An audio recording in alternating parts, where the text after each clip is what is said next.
그 정상회담이 굉장히 드라마틱했어요. 그 드라마틱한 것에 대해서 많은 해석을 했잖아요. 네. 많은 해석을 했는데 사실은 제가 이제 그 화면을 보면서 나는 저는 못 봤어요. 왜냐하면 너무 걱정되더라고요. 솔직히. 그 내란 전날 밤처럼 긴장되더라고. 이게 우리가 지금 다 지나서 잘 네. 해결됐기 때문에 즐겁게 얘기하고 있는데 숙청혁명이라는 단어를 네. 정상회담 2시간 전에 썼어요. 정상회담 곧 하는데 저 Purge or Revolution 이거 있을 수 없는 말이거든요. 그러니까. 대통령이 지금 곧 만날 나라에 대해서 정상회담할 나라에 대해 쓸 수 없는 쓸 수 없는 표현이야. 일단 그런 첫 번째 드는 생각은 네. 그래도 국가는 우리 개인이 가질 수 없는 정보를 가지고 있구나라는 생각이 들었어요.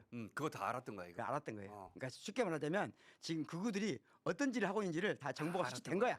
그래서 아이들 낸 거야. 아이들 낸 거야. 다. 당원씩 보내자. 그렇지. 그러니까 우리는 거기까지 정보 모르잖아요. 짐작할 수 있지만 그들이 저렇게 준동하고 있구나를 알 수는 있지만 그들이 어떻게 구체적으로 움직인지를 정확하게 정보기관은 알고 그런데 제가 가장 큰 우려를 했던 것은 일본 먼저 간 거였어요. 항상. 일본 먼저 간 것이 트럼프 같은 사람을 자극할 수 있다고 봤거든요. 아 자존심 상한다. 네, 그리고 미국의 그야말로 미국의 패권을 유지하는 그 핵심 세력들이 저 뭐지 제가 의도가 뭐지? 의도가 뭐지? 그리고 이미 제가 지난번에 말씀드린 것처럼 의외로 이재명 대통령에 대해서 북미 유럽권에서 굉장히 시간경에 끄여 보고 있어요. 잘못된 정보가 많이 유포돼 있어요. 그 전에 윤석열 측이 많이 나갔겠지. 심지어 정상적인 언론조차도 이상한 말들을 계속 섞고 있어요. 그중에 대표적인 게 뭔가 아주 옛날 극좌인 것처럼 모사돼 있어요. 그런데 더군다나 일본을 먼저 가? 거기서부터 나 걱정이 된 거예요, 사실. 그래서 네. 이번 회담 중에 사실 굉장히 중요한 장면이 무슨 장면이냐면 내가 일본 갔다 온 건 다 너희들 염려 때문에 갔다 온 거야. 그거 아주 명확한 장면이거든. 그거 참 예. 영리하다고 생각했어요. 그러니까 사람들이 그게 중하게 해석을 해줘야 되는데 그 대목이 정말 대통령이- 트럼프가 예. 한국을 몰아붙이는 코너로 몰아붙이는 걸 그렇지. 2개를 들고 나왔어요. 그렇지. 하나는 극우 쪽에서 전해준 것들 교회 압수수색하고 그렇죠. 뭐 이런 거 그거 한 덩어리 들고 왔고 또 한 덩어리는 일본하고 니네 그렇지. 과거사 문제 때문에 지금 발목 붙잡혀 있는데 일본은 앞으로 나가려고 하는데 니네는 그 과거사가 중요하다고 그런다며 이런 식으로 친 거지. 옆에서 쳤어요. 네. 그러면은 우리가 발끈할 수도 있고 아닙니다. 역사는 중요합니다. 말할 수도 있는데 네. 이재명 대통령이 아니 그래서 내가 일본 먼저 갔다 왔다나. 나는 그게 굉장한 순발력이라고 생각해요. 저도. 왜냐하면 대통령도 트럼프가 그것 가지고 뭔가 이상한 짓거리를 할 수 있다라고 염려한 거야. 그래서 준비를 여러 가지 방식으로 해놨어요. 해놨어. 그리고 순발력의 이 시점이다. 그 말에 가장 적합한 대답을 딱 꺼냈어. 그래서 야 그보다 더 좋은 대답이 없었던 거예요. 모든 문제를 한번 해결하는. 나도. 이 장면이 최고다. 나의 모든 근심 걱정 그 순간 사라졌어요. 그 다음에 교산 기지는 이렇게 된 거라고 막 그렇지. 설명하잖아. 그러면서 그 얘기를 합니다. 내가 통제하는 건 아니지만, 그렇지. 그게 대통령이 꼭이지. 통제하는 건 아니지만, 네. 그 얘기를 똑 집어넣은 중간에 거죠. 넣어. 한 줄에 딱 넣었어요. 저 말을 왜 굳이 꼭 넣었을까? 근데 회담 끝나자마자 특검에서 성명 내잖아요. 그렇죠. 따로 빌미를 하나도 주지 않으려고 하는 거예요. 다 미리서 준비했고 네. 그걸 적재적소에 순발력있게 넣은 거예요. 퍼지라고 한 거 있죠. 숙청. 숙청 무서운 말이야. 내가 숙청한 게 아니에요. 그렇지. 국회에서 대한민국 의회에서 하는 것이고요. 독립적인 기관이어서 제 통제 안에 있지 않습니다. 펄지에 대한 답변이에요, 그게. 그렇죠. 그건 굉장히 중요한 대목인데 무슨 대목이냐면 그러니까 한쪽에서는 지금 극우들은 과거에 조선시대 사대주의로 회귀하고 있어요. 그런 방식으로 자기들의 정치적 이익을 담보하려고 하는 거예요. 그런데 이재명 대통령의 이번 모든 것의 가장 강력한 힘은 뭐냐? 민주적 도덕성이에요. 그게 어떤 경우도 트럼프가 어떤 극단적인 경우에도 흔들 수 없는 것 힘이에요. 그러니까 전 세계적인 지금 정치 상황을 보자고요. 누가 봐도 대한민국이라는 나라가 내란을 친위 쿠데타를 극복하고 선거를 통해서 지금 당장 절대 다수의 지지를 받고 지금 미국 땅에 나타난 거예요. 그 자체가 미국의 대부분의 정치 지도자들이나 경제 지도자들이 보기에 도덕적 우위에 있는 사람인 거예요. 이 사람이. 그러니까 함부로 대할 수가 없어요. 그걸 어디서 보게 되냐면 끝나고 경제인들하고 만나거든요. 다른 사람들 만나는 주체를 보세요. 미국인들이 사람을 대하는 태도가 있어요. 자기들이 보기에 약소 국가가 있으면 좀 약간 태도가 있거든요. 건방진 태도 있거든요. 그런데 자기들보다 도덕적 우위에 있다고 생각하면 바로 하는 또 태도가 있어요. 왜냐하면 자기들은 지금 트럼프거든요. 그렇죠. 그래서 미국의 좌파들한테 좀 미안하긴 해요. 왜냐하면 자기들이 보기에 지금 트럼프를 피스메이커라고 했으니까. 아니 근데 그것도 외교적 수사라는 것도 알아요. 저도 그걸 느낀 게 그 미국 사람들 중에 이게 딱 갈라져 있거든요. 우리보다 더 갈라졌어요. 갈라있죠. 지금. 한국을 부러워해요. 그리고 동시에 야 니네는 이렇게 해서 이렇게 됐잖아. 한국에 대해서 잘 모르던 사람들도 비교가 되잖아요. 계속. 그렇죠. 그 상징인 이재명 대통령에 대해서 우호적이에요. 그렇죠. 아무튼 그런데 한국의 우파들이 이번 트럼프를 통해서 자기들의 모든 꿈이 좌절된 자제됐지. 것도 있지만 네. 미국의 좌파들도 조금 힘든 상황이 됐다. 그런데 사실은 냉정하게 말하면 미국 좌파가 트럼프한테 당할 수밖에 없었던 것은 전쟁을 막지 못했기 때문이에요. 그건 맞아. 그렇기 때문에 그에 대한 당연한 트럼프를 피스메이커라고 하는 게 사실은 모든 정치적 절세에서 보면 교란 행위이긴 하지만 그건 원죄가 미국의 민주당한테 있다는 것도 인정해야 돼요. 전쟁은 민주당 때 했어요. 그러니까 제가 미국의 그 좌파들 몇 군데 들어가 보니까 이것 때문에 막 스트레스 받더라고. 네. 세계적으로 좌파들의 희망이거든. 자 지금 진보 진영의 희망이 이재명 대통령이에요. 그만큼 우리의 위상이 올라왔다는 거고요. 그것도 맞는 말이에요. 제가 중요하게 생각하는 것은 제가 가장 근심 걱정했던 일본 번영 한거라고 했잖아요. 네. 이게 왜 그러냐면 이건 갑오 농민전쟁 이래로 우리나라가 당시 패권국가에 의존하지 않는 외교를 한 번째 사례예요. 그 정도 의미 부여 이 가능하다고. 정도 의미부가 되는 예. 사건이에요. 그런 의식이 있다 하더라도 그런 힘이 없었거든요. 그렇죠. 그런 의식과 힘을 동시에 가졌어요 이번에. 그렇죠. 그걸 가지고 우파가 이재명 대통령을 쓰러뜨리려고 하는 모든 정책이 오히려 이재명 대통령을 더 확실하게 국제 무대에서 이제 자기 외교를 할 수 있는 위상을 부여했다. 쓸려 넘어갈 수 있어요. 트럼프도 그걸 써먹었잖아요. 나는 트럼프가 마가가 하는 말 안 믿는다고 생각해요. 저도 그래요. 근본주의 교회에서 뭐라고 하는 거 이용하는 거지. 이용해. 안 먹어. 근데 그쪽에서 돈이 나오죠. 그렇지. 표가 나오니까 트럼프는 줬잖아. 트럼프는 철저히 세속적인 사람이에요. 도움이 되잖아. 그래서 그쪽에서 막 떠들면 듣는 척하고 거기 칭찬도 해주고 그 커넥션을 가진 사람이 자기 주변에 있기도 있어요. 그 사람이 또 들고 온 거야. 한국에서 지금 우리 마가가 싫어하는 기독교 근본주의가 아주 싫어하는 사람이 하나 왔는데 이거 좀 터내주세요. 그렇게 요청이 들어온 거 아니에요. 그 사람들하고 계속 표도 얻고 돈도 얻어야 되니까 뭘 하긴 해야 돼. 그렇지.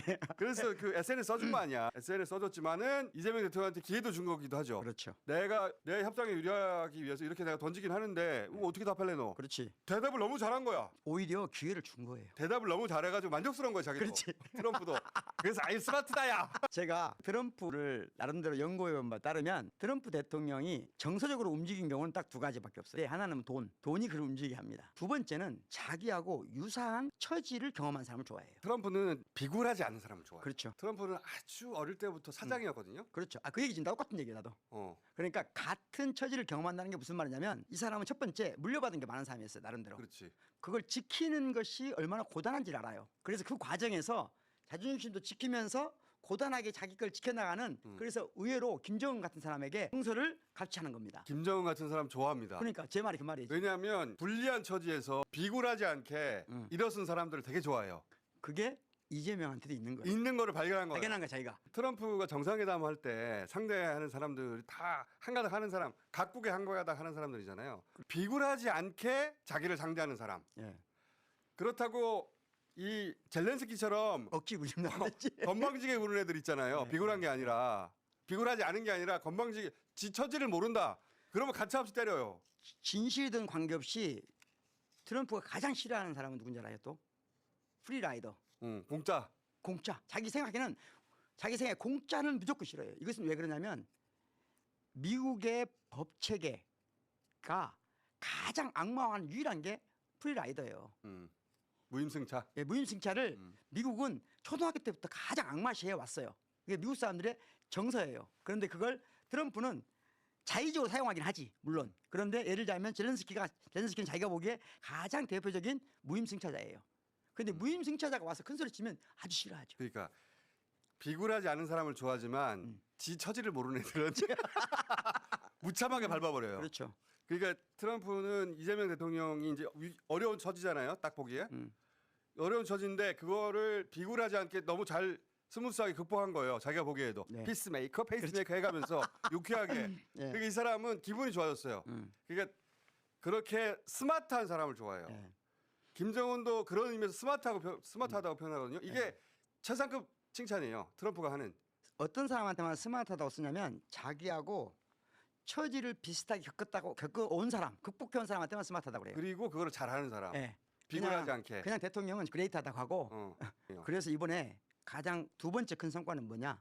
북미 대화나 중국과 미국 대화의 과정에 우리가 참가할 수 있게 됐다는 거예요. 그거는 이재명 대통령이 얻어낸 자리죠. 어마어마한 거예요. 이게. 얻어낸 자리죠. 왜냐하면 윤석열 정부 3년을 지내면서 완전히 상실돼 버렸거든요. 그렇지. 완전히 상실됐는데 단 한 방에 그것도 트럼프 입으로 같이 하자. 그리고 이제 그걸 약간 페이스메이커라는 것을 우리는 잘 경험할 수 없는데 페이스메이커는 저는 이제 그 유럽에서 그 유럽 사람들이 가장 좋아하는 스포츠가 투어 데 프랑스라고 해서 자전거 대회거든요. 그렇죠. 우리가 생각하는 것보다 축구 이상으로 좋아해요. 엄청난 큰 이벤트. 엄청난 큰 이벤트예요. 그런데 그걸 쭉 보고 있으면 페이스메이커가 뭔지를 정확히 알 수 있어요. 그치. 그러니까 일상 매일 경험할 수 있는데 즉 각 국가마다 대표 주자가 있어요. 대표. 이 사람이 반드시 1등을 해야 돼. 그 사람을 1등 시키려고 네. 나머지가 희생하는 거거든요. 나머지 희생하는 거예요. 근데 그 희생하는 사람들이 마지막에 동시에 영광을 누려요. 영광을 누리는데 다시 말하면 우리가 지금 언뜻 보면 트럼프의 노벨상의 페이스메이커가 되겠다 들릴 수도 있지만 다른 말하면 이 지금 이 동북아의 정치에 트럼프가 원하는 길을 가는 것에 우리가 조력자 내지는 같이 함께 하겠다는 거거든요. 그래서 이제 우리가 가장 큰 걱정이 사실은 내란 이후에 마지막이 뭐냐 이거죠. 마지막 내란이 종결되는 것은 말씀드렸지만 이 내란의 주범이 누구냐 아직 그게 안 밝혀졌거든요. 주범이 있잖아. 그러니까 밝혀지잖아요 법적으로. 밝혀져야 되지. 그리고 이 주범들이 사실은 이번 정상회담을 망치려고 하는 거예요. 했지. 윤석열이는 그런 정도 아니에요. 윤석열을 몰라. 바보야. 윤석열이는 지금 미국을 이용하고 트럼프 이용하는 이런 정도 머리 돌아가는 사람 몰라요. 아니에요. 몰라요. 그러면 지금 이번에 Fuzzy and Revolution, Revolution이라는 말을 하게 만든 그가 이번 내란의 진짜 주범이다. 그걸 찾아내야 된다. 특검이. 그들이 이번 외교에서 탄핵된 것과 마찬가지예요. 그렇죠. 예. 사실은 다 죽질 않았는데 그렇지. 쳐냈어요 지금. 쳐냈고 예. 그들이 사실은 진짜 내란의 주범이라는 걸 이번에 보여준 거예요. 트럼프를 통해서. 트럼프가 루머지 루머. 루머지, 그래, 루머. 가짜 뉴스. 내가 좀 잘못 이해했어. 근데 그 사람들이 나한테 표도 주고 돈도 주잖아. 그렇지. 그런 게 다 담겨 있다. 그거를 간파해주고 명분을 준 이재명 대통령이 스마트하다고 생각해서 이제 한국과 관련된 사안이 있으면 맞다. 그 이재명 대통령 그 뭐라고 하는지 들어봐. 예. 이렇게 됐단 말이지. 그래서 비서실장 안에서 통화도 계속 하고. 그렇지. 그래도 저는 트럼프가 그구들하고 손을 안 뗄 거라고 생각합니다. 당연하죠. 예. 표를 주는데. 그게 제가 보기에는 한국 극우들의 무덤입니다. 그러니까. 한국 자. 극우가 트럼프의 마지막 미련을 못 버리고 계속 잡고 있는 순간 그들의 무덤이 점점 가까워 있다. 왜냐면 거기서 돈도 나오거든요. 그렇죠. 트럼프는 그 완전히 버리지 않을 텐데. 절대 버리지 않습니다. 어쨌든 생각보다 그들도 대단하게 한 거예요. 잘한 거죠. 예. 걔네 입장에서는 사흘이 걸렸으니까. 그러니까. 걔들 입장에서는 예를 들어 애니첸 같은 경우는 돈도 걸렸다고 봐요. 크게. 그렇죠. 예.